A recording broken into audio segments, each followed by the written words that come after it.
Yep. I'm Jessica Talisman, and I'm an information scientist and librarian, and I work in the technology industry. Although I've also worked as an academic librarian earlier in my career, I've worked wrangling data in some form or sort for about 25 years. The opportunity to put together this talk came at the junction of a major career transition for me. I had been working in ad tech as a senior manager of taxonomy systems and was laid off as the ad tech business was suffering with the advent and the mainstreaming of LLMs. The game of ad tech flipped almost overnight. The base requirements for entry became ambiguous. And so I recently took a job at Amazon as the information architect for the seller support platform. Designing a system at Amazon is a big intellectual challenge, as you can imagine. And ad tech and support document libraries are not too different from a library science perspective. I don't know how many of you are librarians in here or have a library science background. Yes. No librarian? Are they the best people in the world? Yes. Patient? Yes. So the same foundations for both types or any type of environment digital are pretty much the same. Us librarians are going to go through practices and methodologies that are pretty much the same across the board, no matter the domain or the information space, which lends itself to consistency, which is, I think, what we're best at, is consistency. So I don't know how many of you are familiar with the story of the Library of Alexandria. And it was founded in 283 BC. It was burned, and you can guess why it was burned, because libraries have been the cornerstone of societies, and destroying the intellectual hub of a society is to conquer it. That's always been the case. This is a cautionary tale of the danger of creeping decline through underfunding, low prioritization, and general disregard for the institutions that preserve and share knowledge, libraries and archives. So this is the Library of Alexandria. It's another rendition of it. They brought it back to life in the early 2000s. And it is now focused on digital collections. So we go from analog to digital, which is really interesting. It's associated with one of the best schools of library and information science in the region. And the hum of its vast server farm has replaced the quiet concentration of the scholars who used to work in the institution in the classical period. So just for context, libraries and classification systems have been around since about 3rd century BC, which gives you some context. At the core of what we do, librarians seek to bridge gaps between people, information, and technology. This is instrumental. So this spans the physical and digital spaces in places such as government, companies, academic institutions, and in local libraries available for every single citizen as a free service here in the United States. So just as cataloging in traditional libraries involves metadata and structuring of data, the same is true in the case of digital libraries. In cataloging web and digital resources, librarians are focused on structuring data to present the aboutness of a digital object. I don't know how many of you have heard the term aboutness, but it's a common term in library land. So aboutness and everything seems very abstract. I know that it seems very abstract, but aboutness is a general term that is able to describe what a digital object is and the relationship between those objects. So before the development of semantic technology, metadata was used to generate structured indexes and support keyword retrieval, where knowledge was implicit in structured textual information. Early digital libraries, they digitized the structures of card catalog systems. So you can imagine that task. I don't know how many of you are familiar with card catalog systems. Yeah? It gives you a new appreciation for that task, right? So early digital libraries digitized the structures of these card catalog systems, bringing the macroscopic and the microscopic into view. It was the digitization of library systems that served as the foundation of structured information on the web. That was the very beginning. So part of this aboutness is really about cognitive modeling. So one thing that librarians are primarily concerned with is the aboutness and how users and machines, not just users, but machines, will be able to process, understand, and find information. So we're all about the end user, whether it be a machine or a person. So when we get into cognitive models, we're looking at information retrieval, and it's a mix of cognitive science, computer-human interaction, information retrieval, and library science. It's not exclusive to one domain. Cognitive models describe the relationship between a person's cognitive model, what we refer to as a mental model, of the information sought and the organization of that information. So, cognitive architecture, then, is about the structural properties of a modeling system. Cognitive modeling constrains the system to live within the boundaries of the cognitive architecture. So when we start to think about cognitive modeling and cognitive architecture, we understand that by way of a cognitive architecture, we're able to inform a system and humans at the same time of the limitations, gaps, and shortcomings of a system. So you may recognize some of this cognitive modeling and cognitive architecture with like weather forecasting, something we interact with daily on our devices. Earth simulator models, maps, like your Google Maps, flight simulator models, molecular protein folding models, and neural network models. And they're all examples of cognitive modeling and cognitive architecture. So these exact techniques, that cognitive modeling and cognitive architecture, can be seen with the advent of the World Wide Web and that technology. So HTTP and HTML, which underlie the World Wide Web, took much of their inspiration from the concepts drawn from information and library science. So what we're looking at and the inspiration that it took was how do we organize these documents and make them accessible to people on the web. So in order to do that, it was conceived that you could represent documents as entities and then you could link data between those entities or between those documents. And the connection between those documents were linked semantically. And they used a markup language which allows you to specify formal machine-readable structures for the document, for discovery, for that purpose of who's going to find this information, how can we help people. So some of the earliest big businesses built on the web also borrowed very heavily from well-established information and library science techniques. So we can look at Yahoo. It can be thought of as an early online card catalog system rendered as an index, which organized the web content into a hierarchy with ontological classes. So just to bring us back into history or to view, in 1994, there were 2 Stanford students who started Yahoo, and they manually constructed a table of contents for websites, so specifically for websites. Other early search engines emerged, you can think of Lyco or WebCrawler, and began automatically indexing web pages, focusing on keyword-based techniques to rank search results. So around the same time, Google's Larry Page and Sergey Brin, they were funded under the NSF, National Science Foundation, supported Digital Library Initiative. Does that say anything? It's a digital library. So we're bringing it online. So then the whole interest, that scope shifted to page ranking, which you guys may be familiar with. It's how do we rank pages? The way we rank pages is by finding how many links between sources, between documents we can find, right? And what are the quality of those links? But the idea is to rank documents or things on the web according to linked data.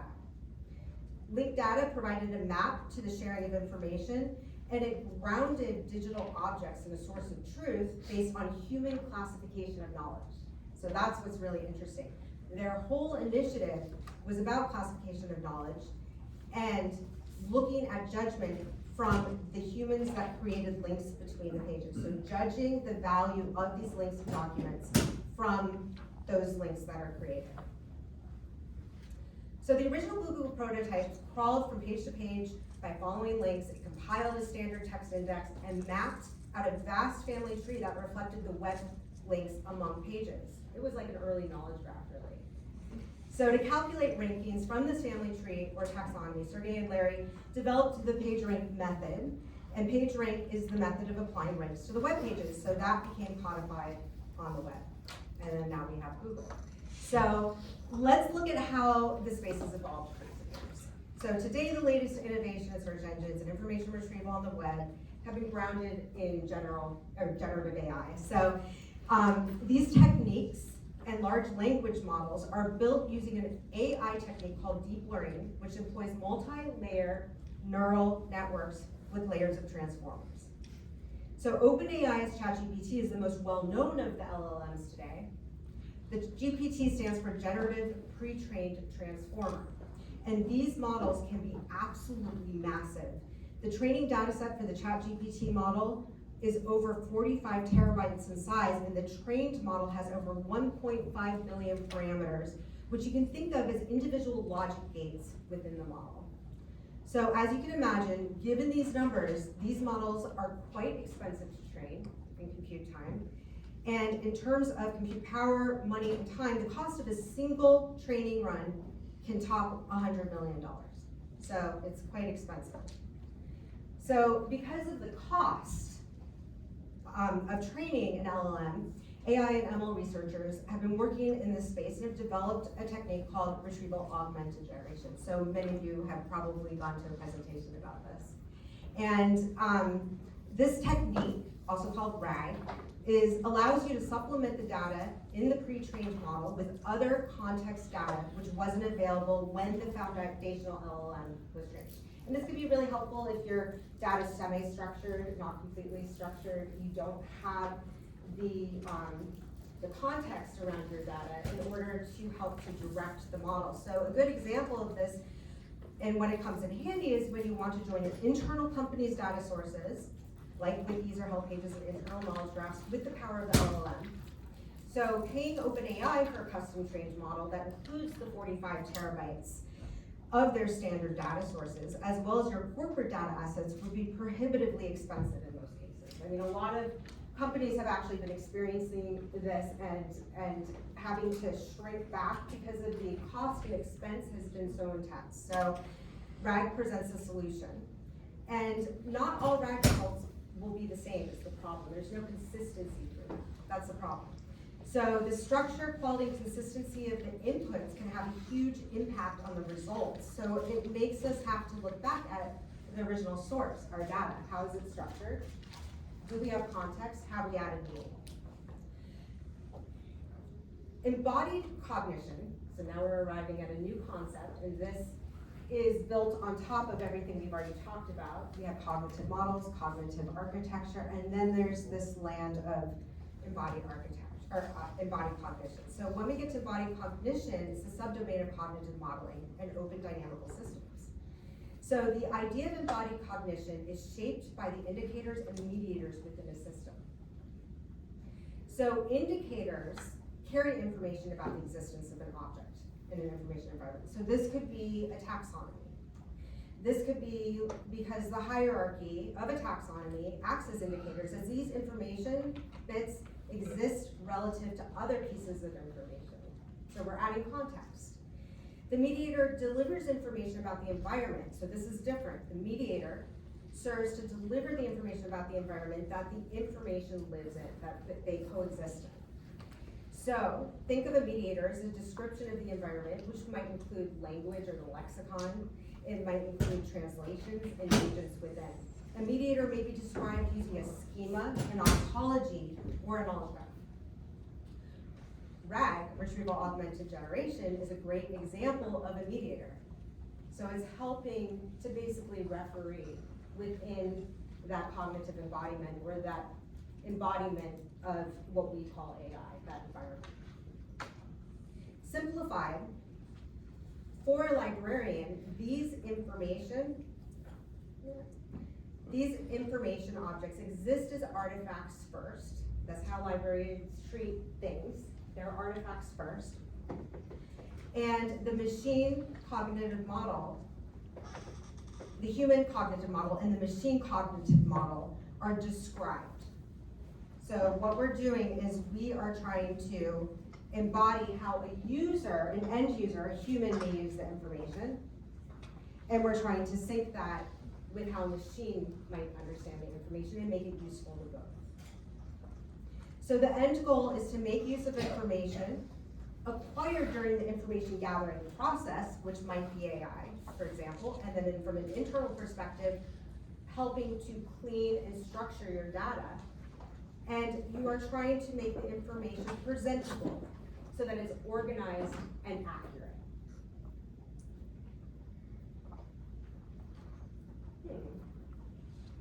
My slide's frozen. Hold on. It keeps playing the video rather I than. know. I see that. Thank you. Let's see if I can go through this preview. Get to see all my previews. There we go. Okay. Perfect. All right. No, I got it.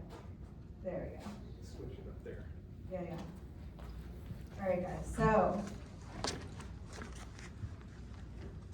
now. There's a drop down. Switch the drop down to the next slide. Yeah, I see it. It's not wanting to advance. There we go. Yay! In library science, information retrieval is the end goal. So that's all that we're looking at, is how can we make information discoverable, findable, accessible.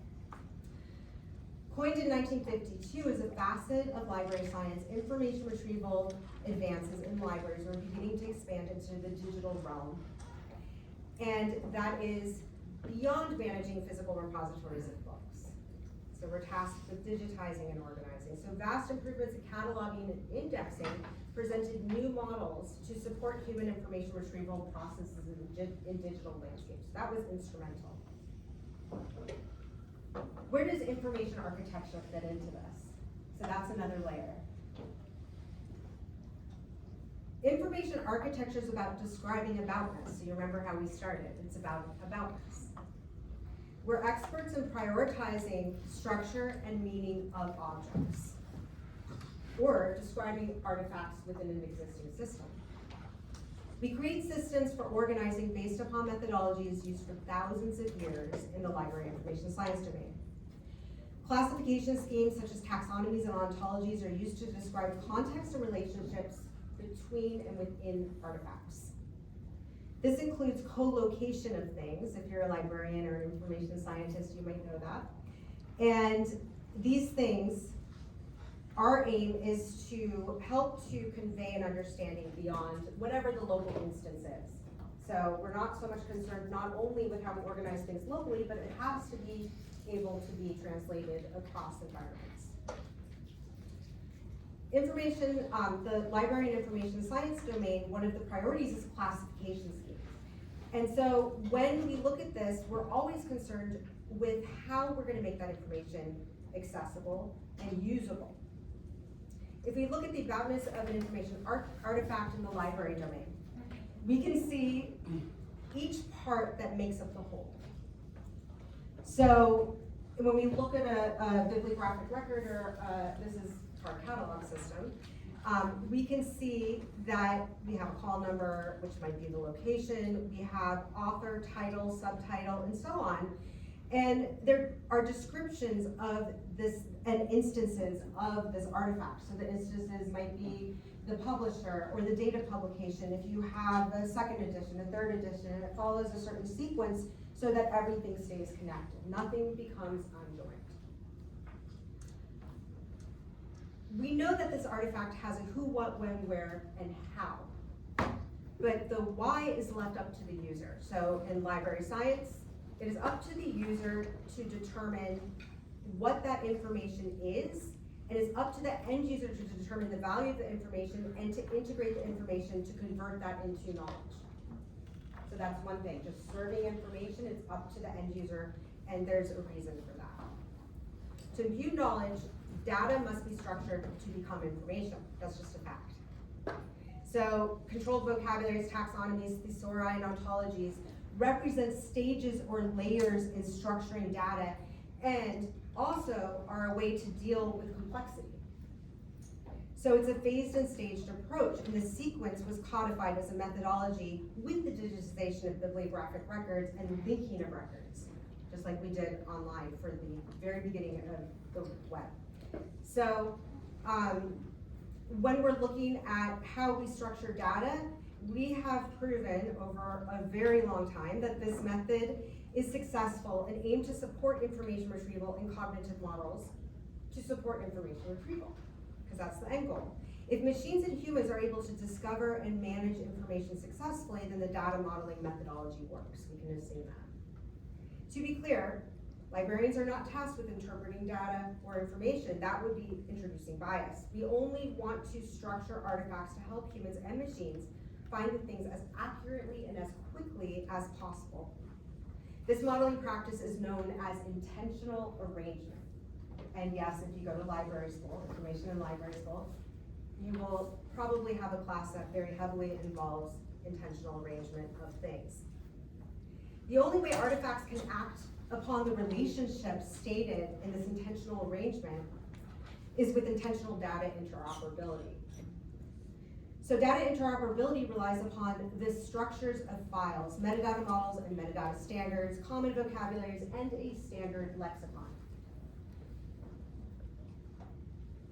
Without this trifecta, interoperability is difficult, if not impossible. Consistency is key in order to achieve this for both machines and people. If a machine cannot parse and understand the aboutness of an object, then the information is lost. So structured data supports interoperability. For library science, data interoperability is fundamental to information retrieval and processing. The large worldwide network of bibliographic records is the connective tissue for the underlying knowledge spaces of the world. It is the very essence of recorded knowledge and the basis for understanding the distribution of recorded digital collections for the benefit of learners, researchers, and information seeking. So in the real world, we're going to apply this, and this is yet another concept from information library information science, is authority control. Have any of you heard of that? Authority control? Yeah. Okay, so authority control grounds a digital object and establishes its existence. Now, how do we know it exists? Because it's linked to a record, and within that record, a machine can read the entire record and know who published it, where it lives, how many copies there are. Does it come in soft or in paperback, in hardcover? Is there a digital or Kindle version? So you're able to compile a lot of information about the existence of this thing by linking a file. So authority control is the act of grounding that thing, and it could be a book, a movie, a song, article, image, it could be anything that you can start to use authority control to ground that truth. So part of authority control is to minimize the opportunity for misinformation, which is another big, big goal in library science. Authority control is used in ontologies, so you'll have it in the shape of linked data. And so you surround it with schemas, and you're able to codify the meaning of a thing relative to other things in a vast sea of information. It's really nice for machines too, because it's pretty darn compact. An ontology declares a book as a book, and then extrapolates to define that the book is a paperback, as we said. And in this vein, it is not unlike the data in your organization, if you think about it. We do not perceive of duplicate objects until we look for or discover them accidentally, or someone tells you you have to clean data. It may not seem like a big deal to present a machine or people with individual data objects that are pretty much the same. A lot of people won't think about it. But compound these occurrences in a system and you arrive at a findability problem, because machines can't make sense of where things are if you have duplicates or near matches of the same thing. Why try to find more information if the existing landscape cannot make sense of the data within? It's kind of futile. You should not think of your data in isolation to your organization at all. You should think of it as connected to the broader corpus of structured information or data in the world. Grounding concepts in truth and linking data to authority sources also helps to define said concepts. This is done commonly in the library and information space, at least myself. When I'm working in an organization, I tend to link data to authority sources to ground the truth, and also for the sake of preservation, because HTTP links or permalinks, those identifiers will tend to not go away, or very, very rarely do. Okay, so now we're going to look at a real world example. So this is Cookie Monster. And he's a well-loved fictional character. And He likes cookies. Okay, so here's an example of how we might use an authority record. Authority records are within, and some people call them authority files, are contained within authority sources. So an authority source might be a page. Have any of you gone to Wikidata? Not Wikipedia, but Wikidata. And you can see there's like a list, each block, each section on the page is basically an authority file. That page in Wikidata for that Cookie Monster is the authority source, if that makes sense. Files are within sources. Linked data is structured information contained in a database or data set that usually follows Resource Descriptor Framework, or RDF, which is what we use in graphs. And this has been used in the library space for a very long time. And you may know this also, just to jog anyone's memory, as triple statements. Here's an example. So to us, it might be obvious that Cookie Monster's favorite food is a small round baked cookie. However, cookies can also refer to the blocks of data that are created when browsing a website. Since you do not want the computer to think that the Cookie Monster likes eating blocks of data, you need to uniquely identify each entity. I know it seems like a pain, but it's worth it. Enter the Uniform Resource Identifier, or URI. It's a unique persistent string that consistently represents a distinct person, place, thing, or piece of information. By using a URI to refer to the same entity in multiple triples and multiple data sets, clusters of data can then be connected to one another. Computers are the ultimate literalists, and I challenge anyone who wants to disagree. Words are strings, but the same strings can mean different things. Where the URI is an authority source, the authority file is the object that describes the actual thing, Cookie Monster in this case. If you link to the Library of Congress Authority File service, you will find the URI, which for machines handles variants to resolve entities and defines Cookie Monster more explicitly. So this is the record, the authority record for Cookie Monster from the Library of Congress. I know, definitely read if you have a chance, read through it because it's pretty detailed. So, but each of the links contained within this record open up into another authority file or source. And as you start to assemble this, think of, and I just want you guys to think in the back of your head of how AI trains on the web, right? So we know that there's certain sources that are very well known to have acted and still act as training data. So when you hit these links, each one gives you more information and opens up into another record, another file. So now we know that Cookie Monster is a fictitious character. He also goes by Alistair Cookie. And the Wikidata record is closely related, but not an exact match. That would come from an ontology. Another authority file with an HTTP endpoint is there for Wikidata to describe Cookie Monster. This is the basis for knowledge graphs and libraries. Same thing. Same principles, same layering of structures, same prioritization of machine and human cognition. Presenting these things in a structured way so that there's no confusion as to who is Cookie Monster, with the understanding of Cookie Monster's place in the world by way of relationships to other things in the universe. Library science devised the system to help users and machines consistently find reliable information. And I do believe this is what we've been pondering in this now generative AI space.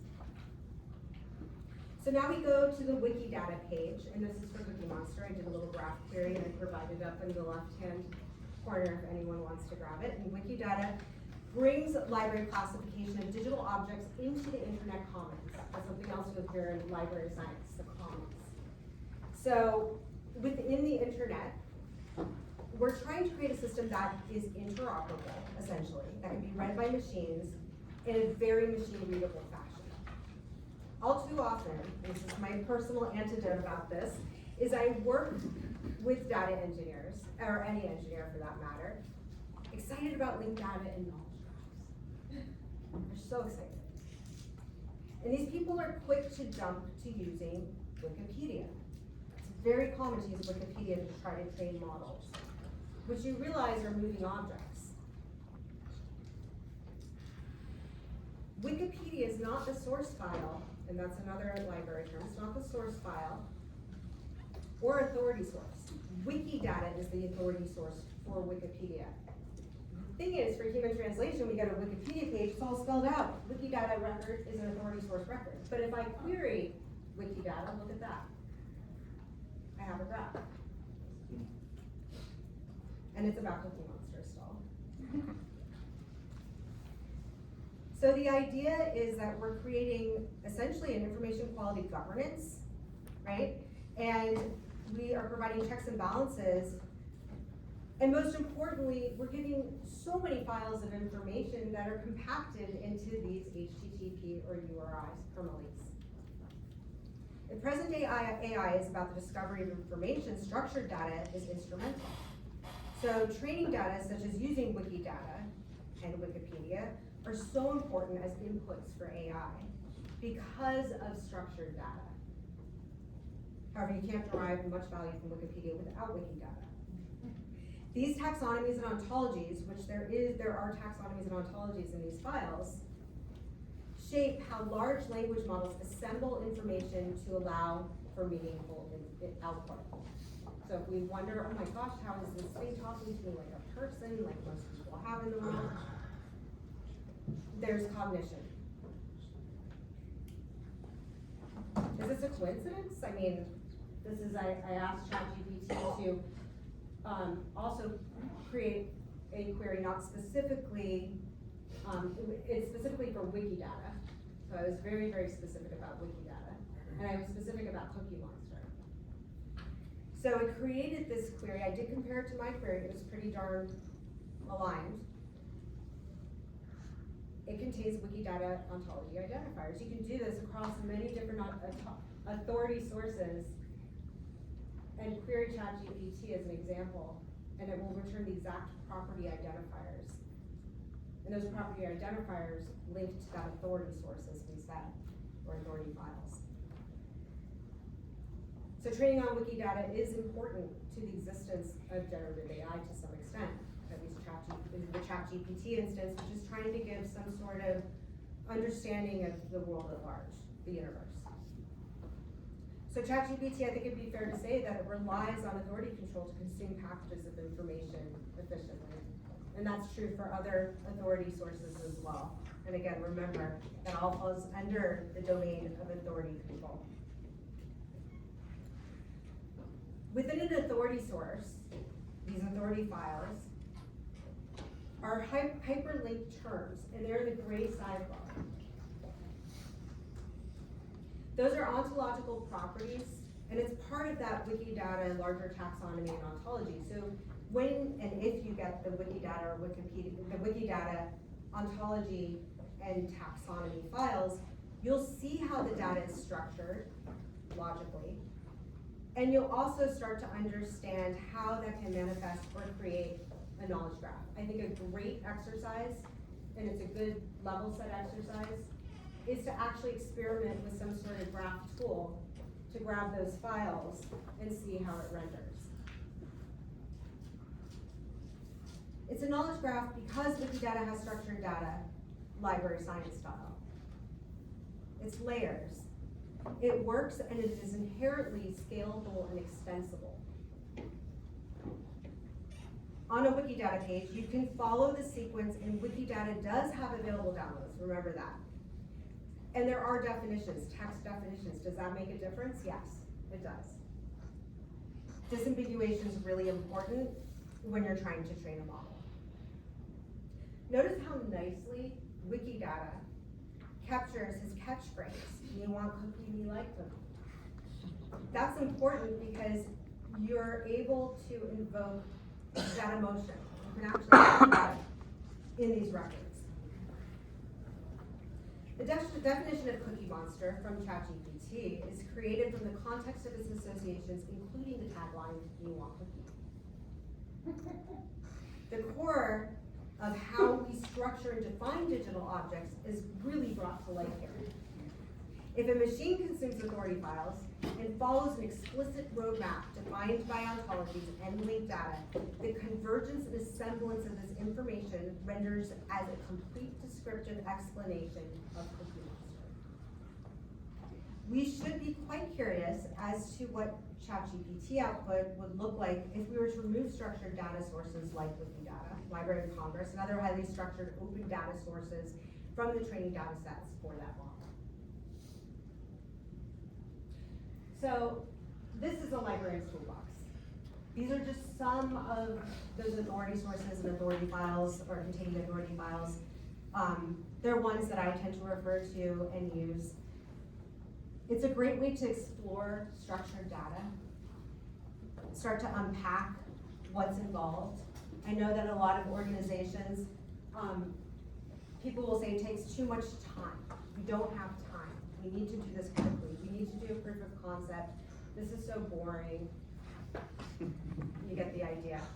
But the hard work does pay off. All of these authority sources link to one another. That's what's unique about this. Every single one of these links to one another. Each and every one has a permalink. Each and every one has unique identifiers. Each and every one relies on each other to fill in the gaps where information is not sufficient on those specific pages, those authority files and pages. So in concert, it's pretty powerful. The difference is if we didn't structure data in this way, linking data, using structured and linked data to train models, if we didn't use authority sources or permalinks in our knowledge graphs, then your LLM might be wandering the hallway for context and meaning, which is often the case. So the nice thing, and this is the motivational part, is that if you structure your data correctly, and that means that you're structuring it to define meaning, give it context, define relationships between entities, if you are concerned about aboutness, intentional arrangement, and you really concentrate on grounding things in truth, and you put that into your databases, into your knowledge graphs, into your taxonomies, you are inherently going to achieve data quality. That's the difference. There's no way around it. You're going to vastly improve the quality of data. It's going to be clean. It's going to be disambiguated. It's going to have meaning. And it's going to be relative. And it's going to be valid. And that's the most important thing. So if we give our artifacts a little bit of a boost and we're able to take the effort to structure linked data, and with cognitive modeling and cognitive architecture in mind, how is the end user going to find this information? That translates also into even if you're deploying a data catalog or a glossary, definitions. In fact, at Amazon, we have a site called Acronyms, an internal site specifically to disambiguate acronyms across the company. And believe it or not, there's more than one thing that shares the same acronym. So someone had to create that. So when we structure this information, we go through this iterative layered process, and we end up with great data quality, and that goes into our models. The results are astounding.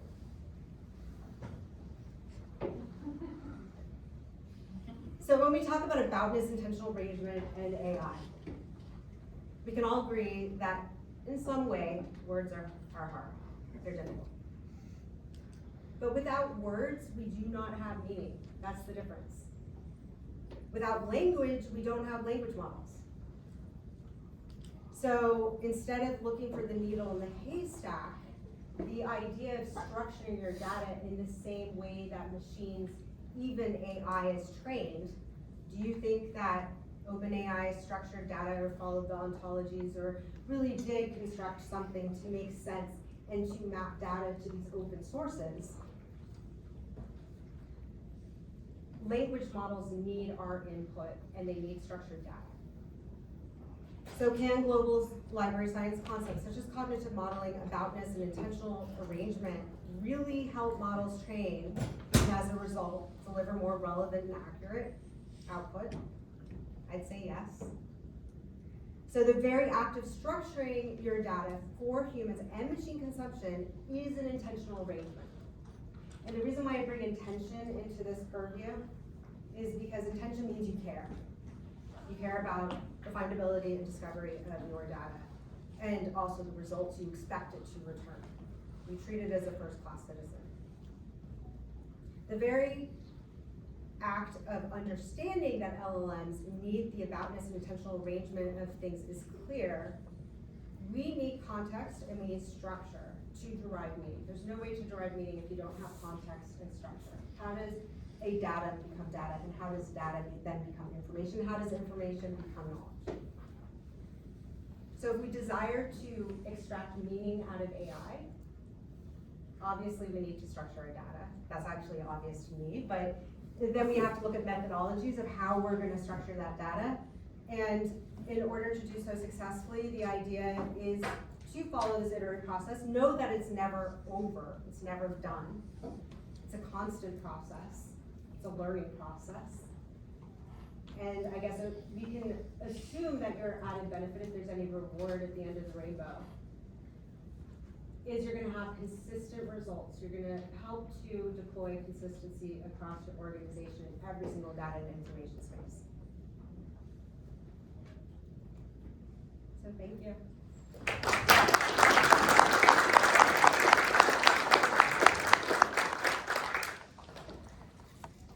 Yes?